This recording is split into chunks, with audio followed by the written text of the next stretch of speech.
Bismillahirrahmanirrahim. Assalamualaikum warahmatullahi wabarakatuh. Ketemu lagi dengan Miss Rosi ya. Kita hari ini belajar lagi setelah PTS.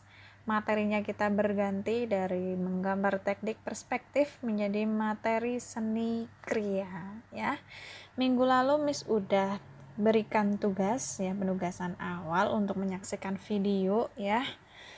Ada seorang pemuda dari Jogja yang menghasilkan seni kriya yang menakjubkan ya, dengan membuat Garuda dari bahan kayu.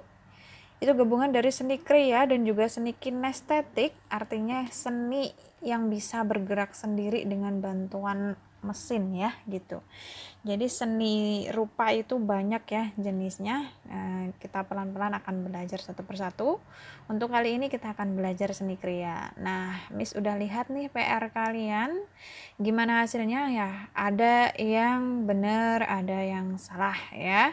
Ada yang cuman ngupload fotonya aja tanpa penjelasan. Nah, yang seperti itu kurang bagus, itu kurang fokus ya, tidak fokus pada soal yang Miss sampaikan. Kan kalian harusnya mengupload foto dari benda yang ada di rumah dan juga menjelaskan kira-kira bagaimana nih cara membuatnya ya, harusnya seperti itu. Nah tapi alhamdulillah sebagian besar bagus-bagus semua ya. Nah dari beberapa hal yang Miss lihat nih, banyak uploadan nanya nih, gimana Miss kalau anyaman boleh nggak? Nah coba kalau anyaman itu sama nggak karakter bahannya dengan bahan yang disampaikan, ditampilkan di video itu, karakter bahannya sama nggak dengan kayu gitu. Kayu bisa nggak dianyam? Bisa, tapi kayu apa dulu gitu ya. Kalau misalnya kayu rotan ya bisa jadi ya, itu boleh karakternya sama dengan kayu. Cuman kalau rotan meskipun dia keras, dia bisa dilunakkan dengan cara merendamnya terlebih dahulu sebelum menganyam ya. Seperti itu. Baik, kita mulai dulu materi pengantar tentang seni kriya ya. Kita mulai. Nah ini backgroundnya aja udah wow ya. Ini adalah wayang golek atau wayang boneka ya. Ini dimainkannya populernya dari Sunda ya. Ini juga salah satu dari seni kriya ya yang dihasilkan. Fungsional juga nggak Miss? Fungsional juga, bisa digunakan sebagai bentuk pertunjukan wayang golek atau wayang boneka ya. Golek itu bahasa Jawa, tapi golek itu kalau di Indonesia kan itu artinya adalah boneka. Jadi kalau ada istilah mangga golek, itu sebenarnya mangga yang bentuknya itu mirip boneka ya, lonjong. Baik ya, kita mulai dengan pengertiannya. Nah, seni kriya berasal dari kata kriya, ya, bahasa Sanskerta yang mempunyai arti mengerjakan. Dalam bahasa Indonesia berarti pekerjaan atau keterampilan tangan. Seni kriya diartikan sebagai penciptaan karya seni yang dihasilkan dari keterampilan yang tinggi. Nah, itu ya. Indonesia ini banyak sekali seniman-seniman lokal yang bisa menghasilkan seni kriya yang wah, nggak bisa dipungkiri ya. Banyak sekali produk-produk kita yang diekspor ya dari hasil kriya. Nah contohnya itu ya banyak ya, batu marmer seperti itu dipahat, diukir jadi mebel-mebel yang indah dengan harga jual yang tinggi. Kemudian souvenir-souvenir ya seperti itu juga hasil dari kecerdasan lokal yang disalurkan gitu. Nah, tujuannya kalian belajar ini juga supaya kalian bisa menggali potensi-potensi diri yang kira-kira bisa berkembang gitu. Ya kalaupun gak nemu ya insya Allah ini jadi pengetahuan ketika kalian besok punya saudara atau punya anak sendiri. Besok kalian bisa mengembangkan, mengarahkan anak-anak kalian supaya punya keterampilan motorik yang bagus, yang baik, bisa diarahkan dengan berlatih, dengan berkarya seni kriya ya gitu. Nah selanjutnya kita akan bahas tentang sejarahnya ya. Seni kriya tergolong ke dalam seni rupa terapan atau applied art. Ya, seni rupa itu jadi dua jenisnya berdasarkan fungsinya ya. Seni rupa murni itu fungsinya hanya untuk hiasan saja. Sedangkan seni rupa terapan atau applied art ini adalah seni rupa yang mempunyai dua fungsi. Fungsinya yang pertama sebagai hiasan dan yang kedua adalah sebagai benda pakai. Jadi fungsinya itu harus bisa mengindahkan dan juga bisa dipakai. Nah, contohnya adalah meja ukir. Meja biasa yang kalian di sekolah itu bukan benda seni rupa terapan.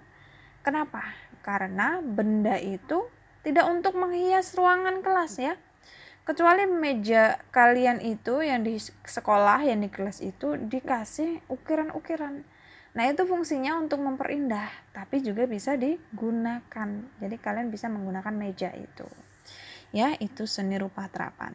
Kemudian pada zaman prasejarah, manusia purba menghasilkan karya kriya juga ya. Bentuknya seperti apa? Ya, bentuknya berupa tembikar. Nah, tembikar itu apa, Miss? Nah, tembikar itu adalah peralatan atau gerabah yang bahannya itu menggunakan tanah ya, tanah liat khususnya.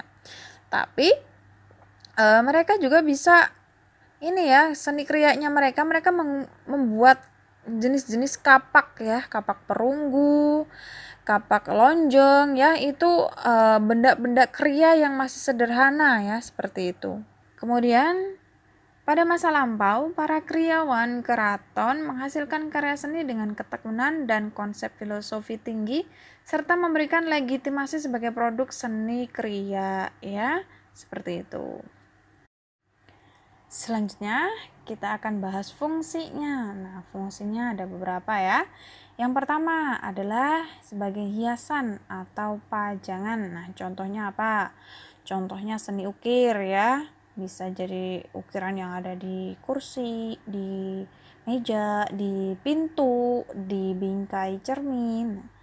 Kemudian ada hiasan dinding ya, biasanya ini jadi souvenir-souvenir tiap kalian pergi ke daerah-daerah tertentu ya, kayak di Jogja, di Papua, di Manado misalnya ya.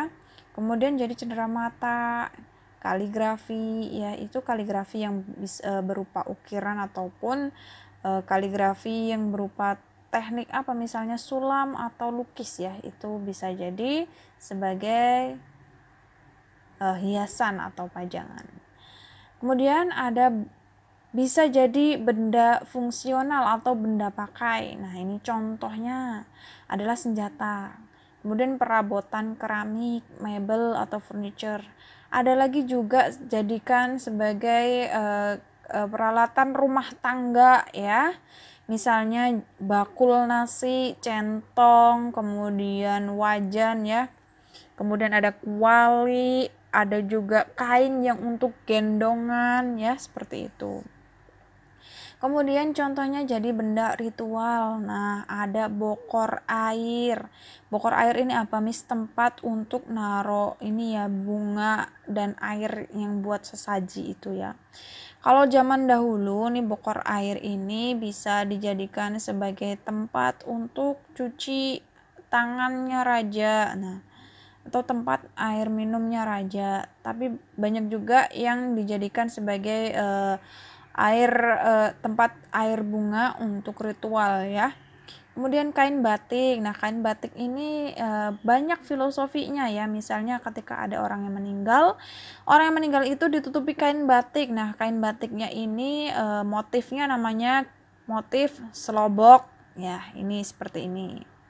Kemudian ada kain tenun. Nah, kain tenun ini fungsinya juga banyak ya, bisa digunakan sebagai ritual pernikahan, ritual orang meninggal juga. Kain ulos juga ya, bisa dijadikan sebagai ritual untuk pernikahan, ritual untuk orang meninggal juga ya. Jadi kain-kain ini banyak sekali fungsinya ya, memiliki makna dan simbolisme tertentu ya, seperti itu. Kemudian ada benda mainan. Nah, contohnya congklak atau dakon ya. Ini biasanya ujung-ujungnya itu dibuat ukiran-ukiran naga seperti itu ya, biar indah. Kemudian ada boneka. Nah, bonekanya ini bisa dibuat dengan berbagai macam teknik ya. Ada rajut, ada misalnya bonekanya dari kayu, pakai teknik ukir, kemudian mobil-mobilan, becak-becaan ya, seperti itu. Itu benda mainan ya. Selanjutnya kita akan bahas jenisnya. Nah, ini jenisnya banyak sekali. Nanti kita akan bahas satu persatu, tapi sebelumnya kita akan lihat jenis berdasarkan tekniknya. Nah, teknik ini banyak banget ya. Ada kriya batik. Nah, Miss, kenapa sih batik dijadikan sebagai kriya berdasarkan tekniknya? Batik itu teknik ya, teknik membatik. Jadi yang namanya batik, kain batik asli itu seharusnya dia melalui proses pencantingan dan pelapisan lilin malam serta dicelup atau dioles dengan warna-warna untuk kain batik ya, khusus seperti itu. Nah, kalau baju kalian tidak melalui proses pencantingan, itu namanya bukan kriya batik ya, tapi kain bermotif batik. Ya, batik bisa jadi motif ataupun bisa jadi teknik. Tapi sejatinya yang benar ya kain batik itu ya kain yang harusnya itu dicanting dan dilapisi dengan lilin malam, seperti itu. Ya. Kemudian ada kriya ukir. Nah, ukir ini juga merupakan teknik. Ada lagi anyam, ada lagi tenun, bordir, makram, apalagi rajut. Ya, banyak sekali tekniknya. Ya, kemudian selanjutnya ada berdasarkan bahan. Nah, bahannya ini banyak ya, ada logam, tekstil, keramik, kayu, kulit, batu, kaca, dan lain-lain ya. Nanti banyak, ada lilin dan lain-lain. Kemudian berdasarkan bentuk, ada kriya 2 dimensi ya. Contohnya apa yang 2 dimensi? Kain batik, kain tenun, songket. Nah, ini wayang. Wayangnya ini maksudnya wayang kulit ya. Wayang yang berupa lembaran, bukan yang wayang golek kayak tadi ya. Kemudian ada kriya 3 dimensi. Contohnya adalah gerabah, keramik, kayu, perhiasan ya, dan lain-lainnya. Itu contoh-contoh jenis dari kriya. Nah, sampai di sini dulu. Minggu depan kita lanjutkan lagi ya. Insya Allah kita akan bahas satu persatu dari teknik dan juga bahannya. Baik, itu aja dari Miss Rosi. Wabillahi taufiq wal hidayah. Wassalamualaikum warahmatullahi wabarakatuh.